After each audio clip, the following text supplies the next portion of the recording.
Sintabi po sa mga kumakain, 8 araw matapos ang malagim na trahedya sa Kabisayaan ay marami pa ring bangkay sa Tacloban City ang hindi pa rin nakukuha ng mga otoridad. Sa mga larawang kuha ng news agency na Reuters kanina, kitang-kita na marami pa rin pong nasawing biktima ng bagyo ang hindi pa naililibing.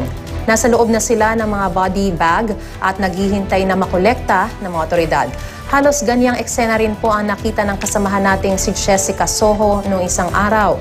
Sa paglilibot niya, nakunan rin ang maraming bangkay sa mga tabing kalsada. Dinatna naman ang ilang miyembro ng MMDA na naghahakot ng mga labi. Sa huling opisyal na tala, umaabot na po sa 3,633 ang bilang ng mga nasawi.